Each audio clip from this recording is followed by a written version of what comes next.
la mecánica hay consejos que suenan lógicos por parte del mecánico, por parte de algún compañero, por parte del vendedor de repuestos, pero en la realidad, después que conocemos a profundidad el sistema, nos damos cuenta que esos consejos no son tan lógicos. En este video vamos a mencionar 5 mitos que yo escucho todos los días en el taller por parte de clientes, por parte de vendedores de repuestos o de algunos colegas. Y si no los conoces, te pueden salir bastante caros. Este será un video teórico, pero basado totalmente en mi práctica, en mi experiencia sobre cosas que veo en el día a día como mecánico automotriz de la vida real. Mi pana, espero que estés muy bien, y si no es así, quizás porque yo me demoré mucho en subir este video y por ahí escuchaste algún consejo y tomaste alguna acción que te habrá salido muy caro, pero podemos salvar a muchas personas, así que vamos a analizar esto respaldado por la ingeniería. Yo no me baso en mitos, yo me baso en prácticas, en mis estudios y en la expertise que tengo, porque soy un mecánico que todos los días recibe autos que están rotos, y las personas, los dueños de esos autos, normalmente traen una idea, o peor aún, hicieron algo basado en una idea que sonaba lógica, pero una lógica que no está respaldada de ningún conocimiento. Entonces vamos a conversar aquí un poco de la profundidad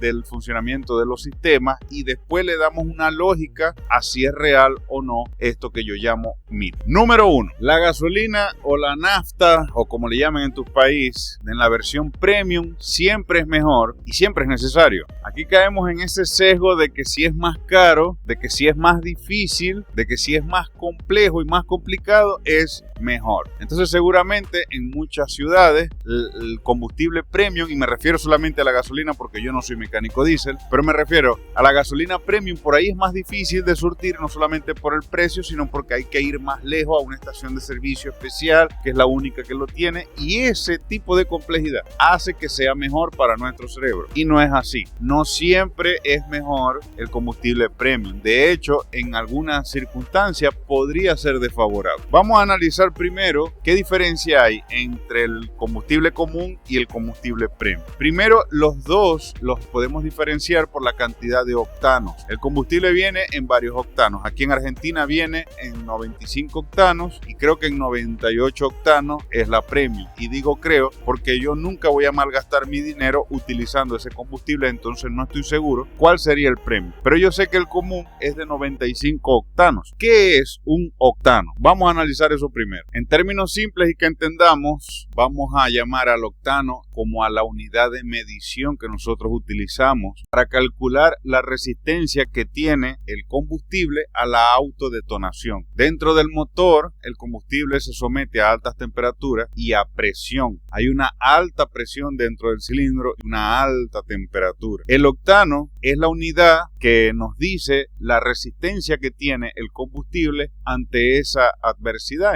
ante esas situaciones tan severas. Por ejemplo, de 95 octanos es la capacidad que tiene el combustible para evitar, prevenir o controlar la autodetonación. Entendamos la autodetonación cuando la gasolina explota sin la presencia de la chispa, y esto genera algo que se llama pistoneo o cascabeleo, y esto es malo porque esto rompe el motor. Cuando se da un pistoneo, la fuerza de la explosión no se disipa correctamente hacia el pistón, sino que se va hacia los lados, va deformando los cilindros, va rompiendo los pistones. Y bueno, ya tengo varios videos hablando de esto más profundamente, más técnicamente. No quiero ser tan técnico en este video, pero quiero darle una lógica a por qué tengo que usar premium o no. La premium es muchísimo más resistente al combustible común a estas situaciones de autodetonación. Nosotros no queremos que se presente un pistoneo porque eso nos va a romper el motor. Entonces usamos la premium. Pero en realidad, si no necesito la premium, con la nafta, la gasolina común es más que suficiente para estar tranquilo de que mi motor no va a pistonear. Entonces, si hay un motor que necesita literalmente y realmente el combustible premium, vamos a entender cuál sería ese motor. Un motor que trabaje a altas temperaturas, que supere los 110 grados centígrados. Es muy raro un motor de eso, pero hay sus excepciones. Un motor que utiliza turbo y que se está usando como se usaría un motor con turbo, cuando se le demanda en verdad, cuando se le pisa el acelerador con frecuencia. Un motor que se está sometiendo a trabajos severos, por ejemplo, tú tienes tu vehículo normal, pero de repente vas a hacer un viaje que no es común, es algo muy esporádico, quizás sea la primera vez que pasa o quizás sea una sola vez, 2 veces al año que haces ese viaje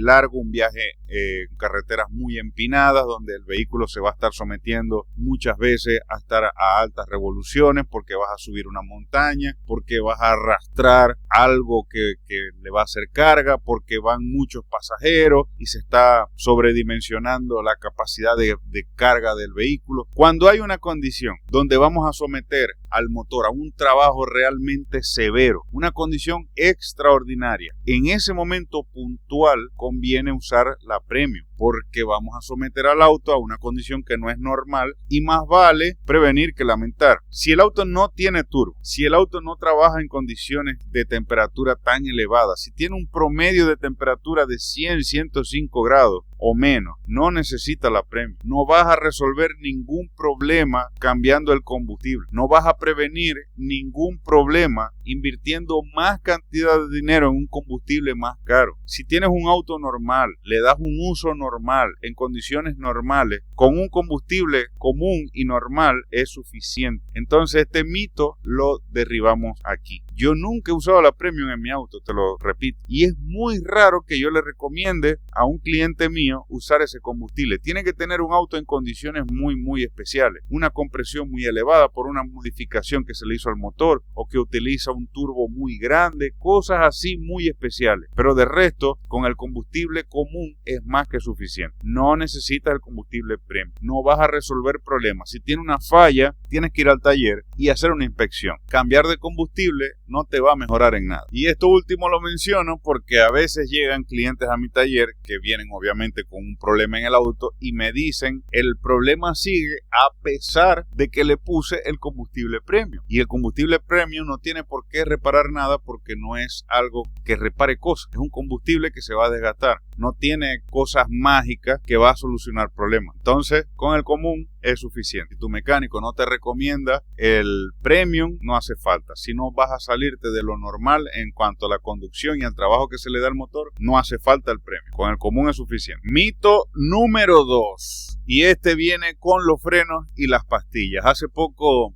revisamos un auto que, entre otras cosas, el cliente me pidió que chequeara cómo están los frenos, ya que está en el taller. Y me comenta que en un año ha cambiado las pastillas 3 veces. Automáticamente yo pienso que si ha cambiado las pastillas 3 veces en un año es porque realmente hay un problema. Y me estoy imaginando algo grave, como por ejemplo, él pisa el pedal de freno y el freno se queda activado aun cuando lo suelta. Entonces el auto está andando con los frenos activados y por eso se desgasta prematuramente la pastilla. Algo así caótico me estoy imaginando. Pero cuando voy a revisar, no veo nada raro en los frenos. El líquido incluso, que es algo que la gente no le da bola al cambio de líquido de freno, incluso está limpio y los frenos como tal no se ve nada anormal. Entonces le digo, ¿cuál ha sido el problema por el cual has estado cambiando tanto la pastilla? Porque aquí no consigo nada. Y él me dice, bueno, porque empieza a hacer ruido. Cuando hace ruido, eso significa que hay que cambiar las pastillas urgentemente ya. Y eso no es así. Yo a él le expliqué. Obviamente un ruido no quiere decir que todo está bien. Un ruido puede significar que tenemos que revisar. Pero tenemos que tomar en cuenta muchísimos factores. Y en resumen te digo, no hay que cambiar las pastillas de freno tantas veces al año. Yo diría en kilómetros. Obviamente esto varía muchísimo, sobre todo en la conducción del auto, en la conducción que le da el dueño y también en las condiciones de trabajo que están. Si van bajando una montaña, por ejemplo, el pedal de freno se está utilizando muchísimo, entonces se recalientan bastante esas pastillas y de repente pisamos un charco y se mojan las pastillas y el disco también. Eso hace unos choques térmicos que son desfavorables en cuanto al rendimiento de la pastilla. Eso podría hacer que se dañaran de manera prematura, pero esa no es la realidad de todos y esa no es la realidad de todos en todo momento. Habrán personas, condiciones muy especiales que dicen, pues ese es mi día a día, yo todos los días vivo en una montaña, tengo que bajar y después volver a subir, pero eso no es lo común. Entonces lo que vamos a hacer es lo siguiente: vamos a intentar darle una lógica al sonido. Cuando la pastilla se está desgastando, hay una pequeña parte metálica que va a tener contacto muy sutil con otra superficie de los frenos que es móvil. Ese contacto hace una especie de silbido muy pequeñito. Eso podría ser un indicador de que hay que revisar las pastillas. Y cuando el mecánico está revisando la pastilla, hace la recomendación de que en efecto está sonando la latica que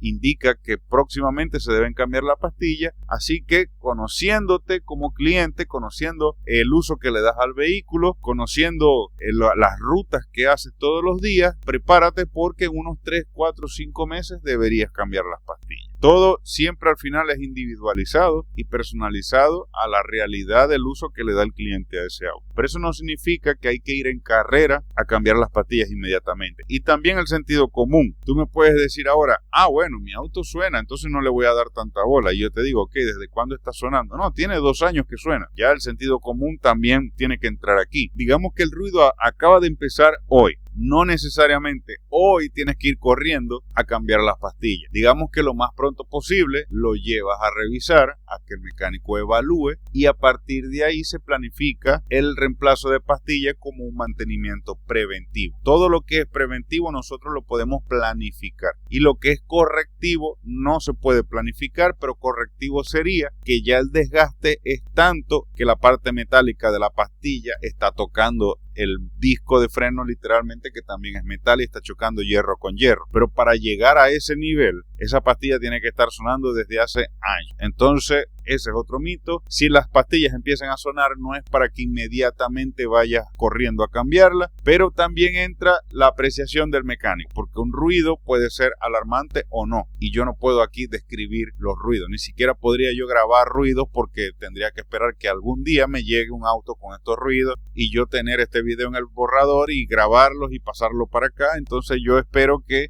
sea entendible que el ruido es un mínimo, algo así. Ahora, si está sonando croc, croc, croc, croc, bueno, ya eso es otra cosa. Así que vamos ahora con el mito número 3. Y el mito número 3 refiere al aceite de la transmisión automática. ¿Se debe cambiar o no se debe cambiar? Y este mito, la verdad, yo lo respeto porque personas que yo soy consciente que son muy buenos mecánicos reparando cajas automáticas, esas personas en las cuales yo confío, personas a las cuales yo desarmo una caja en mi taller y se las llevo a ellos para que las reparen, ellos mismos me han dicho el aceite de la caja automática es preferible no cambiarlo. Y yo les pregunto, ok, les refuto, está bien, yo respeto tu opinión, pero explícamela, dame una lógica para yo poderla entender, porque si la lógica es que el aceite de la transmisión automática tiene el secreto de la vida eterna, no puedo compartir tu opinión y sí se debe cambiar. Y si el manual del fabricante me dice que no se debe cambiar, yo digo que sí se debe cambiar y yo lo cambio, porque yo siento que me estoy respaldando en la ingeniería automotriz, no en el marketing, no en los intereses del fabricante y no en los absurdos del especialista en cajas automáticas. Entonces vamos a analizar eso primero. Ningún líquido tiene el secreto de la vida eterna. Ningún líquido tiene el secreto de la vida eterna. Ciertamente dentro de la caja automática no hay combustión, entonces el aceite no se daña tan rápido como en el motor, pero también se daña porque ese aceite también está sometido al uso, a la temperatura y al contacto con el oxígeno. Nosotros podemos agarrar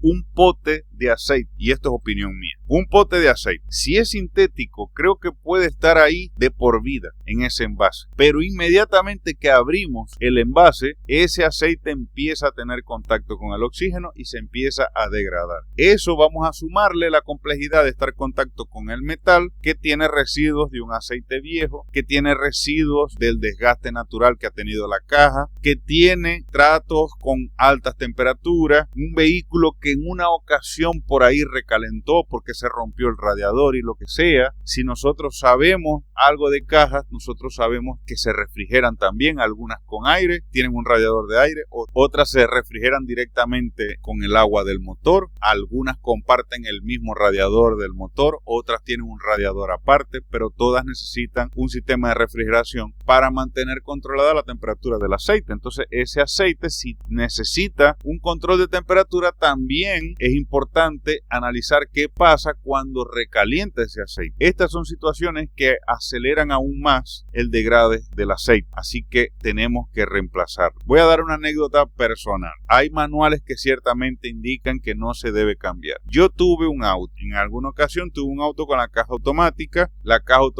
le cambié el aceite y se dañó. Analizando el manual dice que debo cambiar el aceite de la caja automática cada 40.000 kilómetros, o incluso debo cambiar el aceite de la caja automática cada 20.000 kilómetros en condiciones severas de trabajo. Y condiciones severas de trabajo es esto de lo que estamos hablando: recalentamiento, trabajo forzado, etc. El modelo siguiente de mi auto, que usa la misma caja, que es el mismo auto, el mismo motor, el mismo auto, un modelo más nuevo, el manual de ese auto dice que no se debe cambiar el aceite nunca jamás, que cuando mucho, si le falta aceite se le complete, pero que no se debe cambiar. Entonces, primero, ¿por qué la de mi auto se dañó? Y segundo, ¿por qué la del segundo auto, si es la misma caja, dice que no se deba cambiar cuando en el primero incluso el fabricante especificó que en condiciones severas? ¿Será porque la gente como yo empezó a cambiar el aceite, las cajas se empezaron a dañar y después dijeron no, mejor no cambiemos las cajas? ¿O será que todo confabuló para fortalecer un mito urbano? La caja de mi auto se dañó porque ya estaba dañada. Yo quise cambiarle el aceite para ver si mejoraba la falla, cosa que no tiene sentido, porque el cambio de aceite siempre es preventivo. Cambiamos el aceite para evitar que se dañe la caja. Si ya está dañada, cambiarle el aceite puede hacer que se dañe mucho más. Segundo, en el caso de el auto que ya el fabricante recomienda no cambiarle la caja, en mi opinión, al fabricante no le conviene tener autos que no se dañen nunca.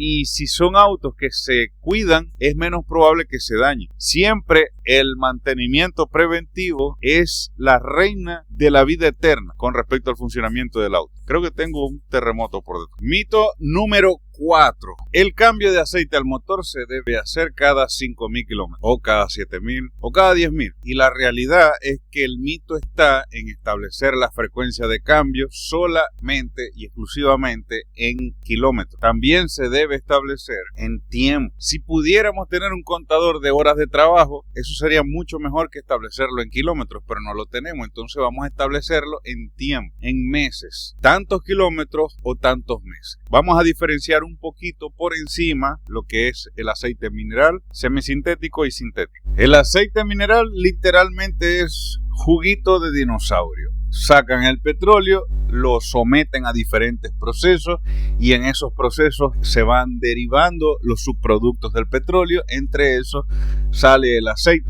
Entonces es un aceite que viene directamente de la naturaleza y por esa razón es fácil de procesar, es fácil de envasar, es fácil de utilizar y es fácil de que se dañe y se degrade y no tolere las condiciones de trabajo, ni siquiera las normales. ¿Por qué?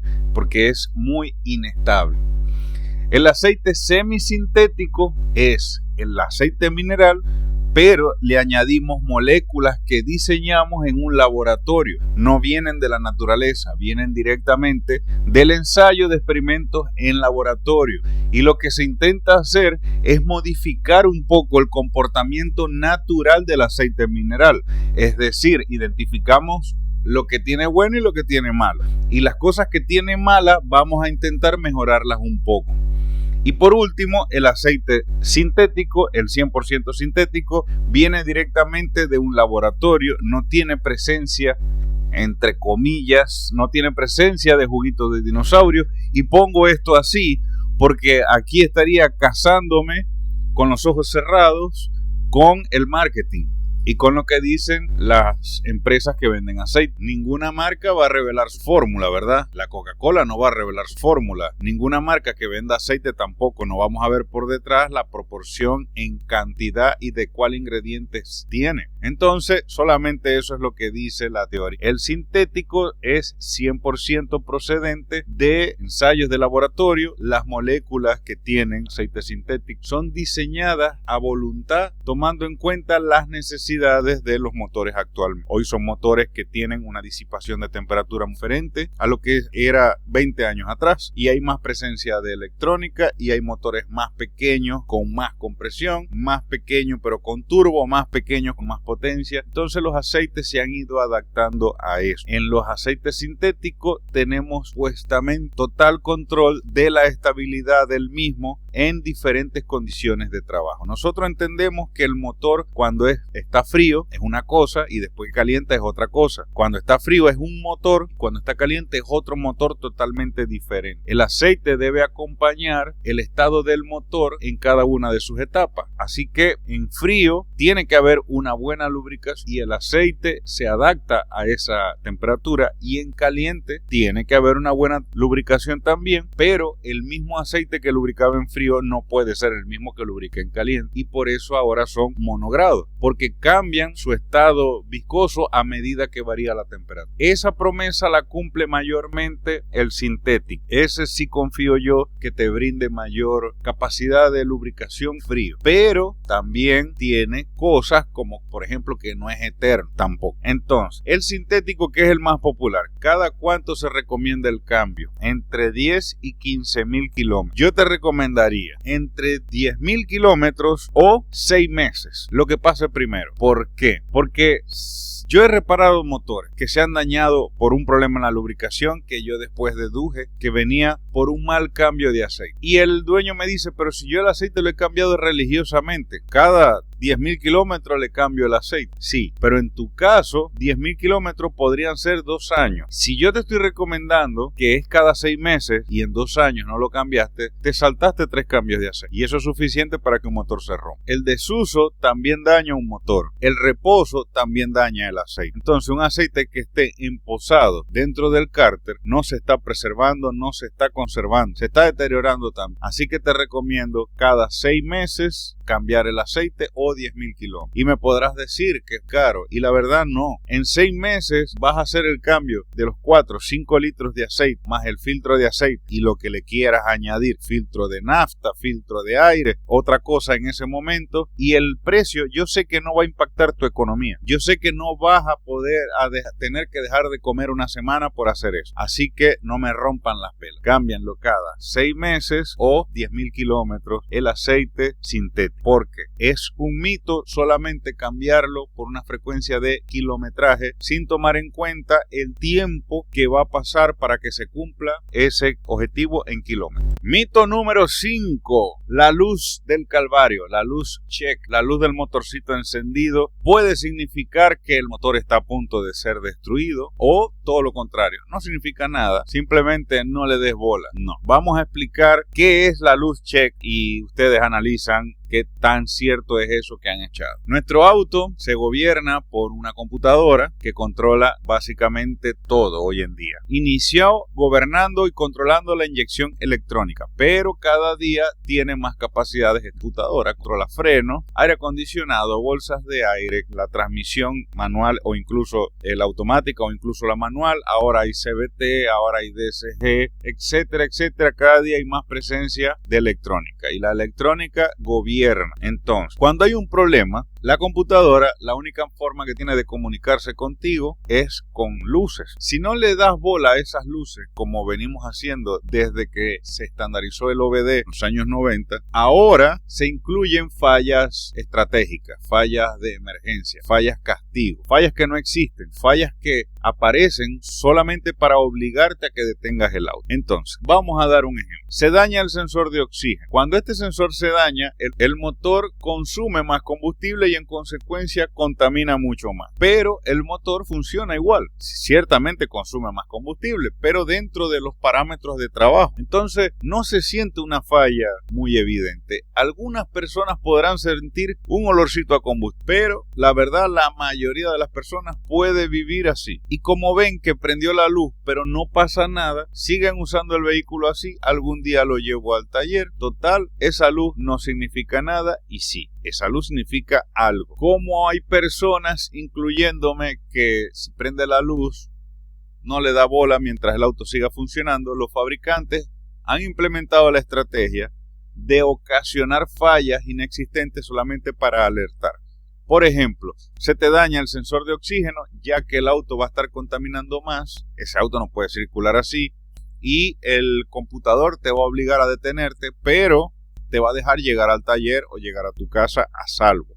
Entonces, si es automático, podría hacerte un cambio muy raro de segunda a tercera.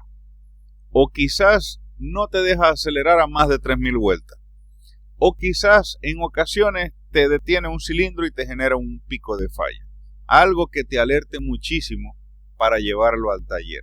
No es que el auto se rompió y por eso está la luz check prendida, no. Es que hay un registro de algún problema, que aquí estoy usando de ejemplo el sensor de oxígeno, pero puede ser cualquier cosa, y debe ser inspeccionado por el mecánico. ¿Cómo lo va a inspeccionar el mecánico? Con un monitor que nosotros llamamos escáner. Lo conectamos a la computadora y podemos ver lo que la computadora está viendo. También depende de la interpretación que va fundamentada en el conocimiento del mecánico, porque si te dice el mecánico, sí, te voy a cobrar $60 por decirte que el código que aparece es sensor de oxígeno, ya me puedes pagar porque ya lo hice, pues ese es un estafador porque no te está solucionando nada. Y tampoco es solamente ir y cambiar el sensor de oxígeno, como te vengo diciendo, es la interpretación del técnico lo que va a dar con el problema, y esa interpretación viene respaldada por el conocimiento y la capacitación que él tenga. Entonces, la luz check lo único que significa es que el mecánico tiene que echarle una revisada al auto. No significa que se rompió, ni que se va a romper, ni que va a explotar. Si se está presentando físicamente algo que te obliga a ir al taller, quizás sería una falla inducida, una falla castigo. Y es lamentable como en muchos talleres hacen un desastre por no saber interpretar un código de errores. Esto yo lo he visto muchas veces. Un problema en un auto que hace los cambios extraños, la caja automática. Da unas patadas en el retroceso, de segunda a tercera desliza. Y yo lo solucioné poniendo nuevo el sensor de oxígeno.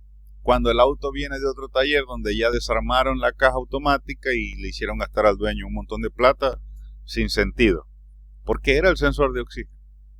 Así que les recomiendo que busquen un mecánico que esté capacitado, porque un escáner se lo compra cualquiera, literalmente, cualquiera lo puede enchufar, pero no cualquiera puede interpretar correctamente lo que está viendo y poner su conocimiento al servicio de resolver el problema que te está afectando. Para cerrar, vamos a resumir. Mito número 1, hay muchos más. Coméntenme en los comentarios cuáles serían los que me faltan, porque yo sé que esos son 5 que se me ocurrieron. Mito número 1, el combustible premium. No hace falta usar un combustible más caro. Si no hace falta, tu auto tiene lo que necesita. Si le estás aplicando el aceite correcto, si lo estás manejando de una manera normal, dentro de lo común, no necesita más nada. Las pastillas de freno, si empieza a sonar, eso es un indicador de revisión, no un indicador de que la tienes que cambiar inmediatamente, porque la calidad hoy en día de las pastillas también deja mucho que desear, y no quiere decir que sean malas. Hay pastillas de recambio genéricas, chinas incluso, que son bastante buenas, pero por ahí no le invirtieron tanto en hacerle la campanita un poco más pequeña, sino que le pusieron una campanita a los distintos modelos de todas las pastillas que hay, y por ahí te tocó la suerte de que tu auto usa unas pastillas pequeñas, le pusieron una campanita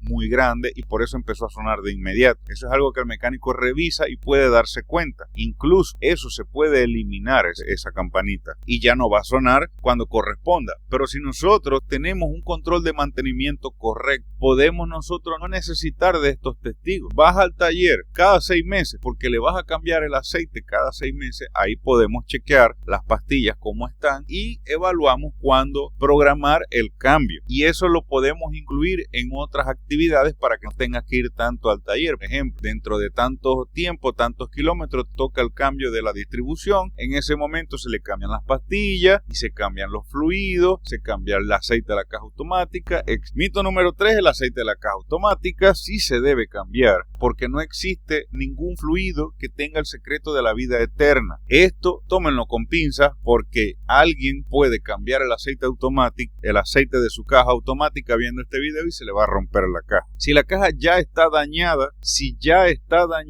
entonces es probable que el aceite la dañe más o quizás minimice los síntomas. La verdad, esto no es una actividad para reparar nada. Esto es una actividad para prevenir que se rompan las cosas. Si ya te saltaste las pautas de mantenimiento preventivo, entonces lo que corresponde sería aplicar mantenimiento predictivo, que es el que va a decir lo que vas a hacer en el próximo mantenimiento. Es decir, el aceite se debe cambiar cada 50.000 kilómetros y yo no se lo cambié y ya tiene 100.000 kilómetros. ¿Qué hago? Yo te recomiendo cambiarlo, pero a conciencia de quizás se rompa y quizás no. Si se rompe, entonces lo próximo que hay que hacer es reparar la caja. Y si no se rompe, lo próximo que hay que hacer es planificar un mantenimiento de recambio de aceite, pero estableciéndolo con una frecuencia adaptada a ese auto, a esa realidad. El cambio de aceite del motor cada 5.000, 7.000, 10.000 kilómetros. Establecer esa frecuencia por kilometraje no es suficiente, tenemos que establecerlo por tiempo. Y por lo que ya conversamos, yo te recomiendo el sintético cambiarlo cada 6 meses o 10.000 kilómetros, lo que ocurra primero. Y por último, la luz check engine significa que hay algo mal que no anda bien. Hay que enchufar el escáner y analizar qué está pasando. No de buenas a primera tomar decisiones apresuradas. Es bueno alarmarse, pero no con urgencia. El auto es una herramienta de vida que tiene que servirnos a nosotros, no nosotros al auto. Y está diseñado para que te permita llegar a tu casa a salvo y llegar al taller en todo caso. Entonces, si prende la luz, tómatelo con calma y ve al taller a curiosear qué carajo está pasando. El técnico tiene que tener conocimiento y capacidad y equipos para poder determinar el problema sin hacerte gastar plata de más.